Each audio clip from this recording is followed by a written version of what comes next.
The Russian Empire was one of the largest empires in history. Its territory spread to Eurasia and even entered the American continent.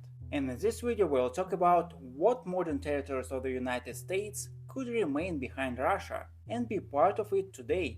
Let's start with perhaps the most obvious point, namely Alaska. Russian colonization of Alaska began at the end of the 18th century. Russian expeditions began to arrive there and soon founded a settlement called Novoarkhangelsk. Now the city is called Sitka. Alaska interested Russians primarily as a place for fur production. Alaska was inhabited by animals with valuable fur.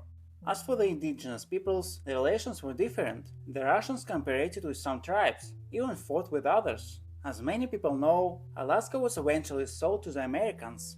There are many reasons for this. The first is the remoteness of the region and its separation from the Eurasian continent. Russian colonization has never really been overseas. The expansion of the empire was on the continental route. In this regard, Alaska has become an exception. This created problems for the Russian Tsars, who were not used to this state of affairs. The second reason is permafrost and the complexity of the development of the territory. During the colonization, the Russians no more than 1,000 settlers lived in Alaska. This was due to severe weather conditions for life, the state of permafrost, and nothing grew on the lands of Alaska.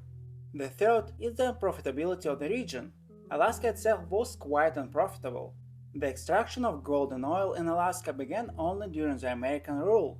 The only Russian trade in Alaska, as I have already said, was fur, which was becoming more and more difficult to extract. And the last reason, and the most important one, is the fear of the British invasion of the lands of Alaska, and the rejection of these lands from the Russians, especially considering that Alaska bordered British Canada. After the Crimean War, the Russian army was defeated against a number of Western countries, largely due to the technological lack of the Russian army. That is why Russia has become wary of the British. Moreover, as already mentioned, Alaska was practically separate from the empire, and it was simply impossible to keep a significant contingent of troops there. Simply put, if desired, the British could easily capture Alaska. In general, in the end, the Russian Emperor Alexander II decided to sell Alaska to the United States. Then the country was relatively friendly towards Russia and hostile to England.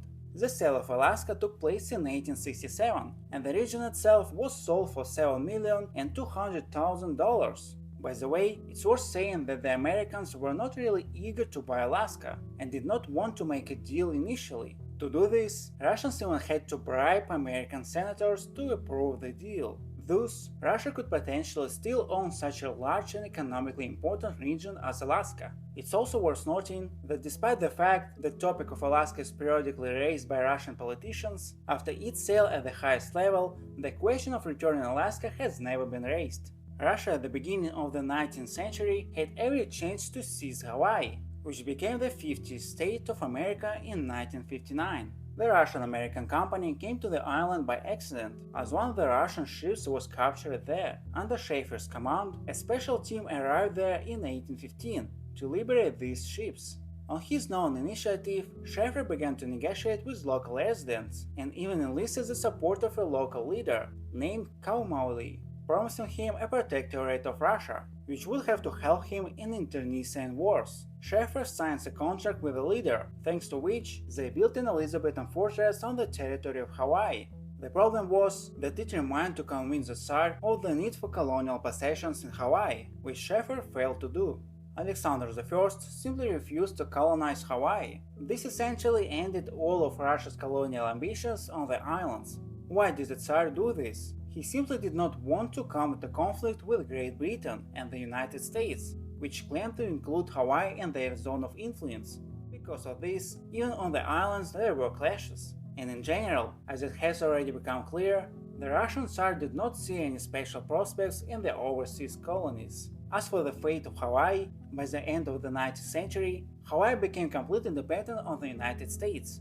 In 1893, the monarchy was overthrown on the island, with the support of the Americans, and a puppet republic was formed in its place. Soon the annexation of Hawaii by the United States finally took place. This happened 5 years later after the signing of the New Lands Resolution. Well, the last potential acquisition of Russia is located in the current state of California, not far from San Francisco. So in 1812, the Russian Fort Ross was founded on the territory of California. At that time, these lands were not really colonized by anyone, although even then, the Spaniards began to claim them. Fort itself was founded because of the acquisition of Alaska by the Russians, as I have already mentioned above. The favorable climate in the southwest made it possible to engage in agriculture and thereby supply settlements in Alaska. So in Fort it was pretty good in terms of breeding livestock and growing crops.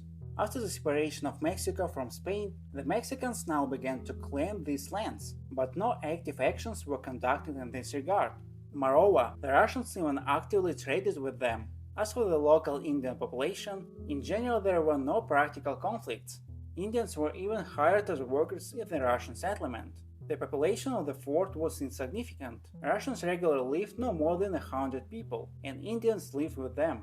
Again, the collapse of the colony was associated with its unprofitability, even despite the favorable climate. Therefore, in 1839, Fort was put up for sale. Its buyers eventually became the American entrepreneur John Sutter.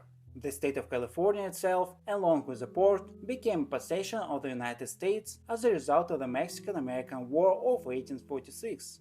That war, as you understand, ended with the victory of the Americans.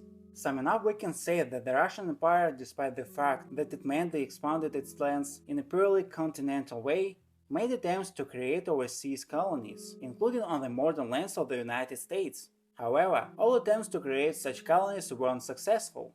In general, the Tsarist government did not see prospects in such lands, so it soon got rid of them. The lands that Russia refused were transferred to the United States as the strongest player in the region.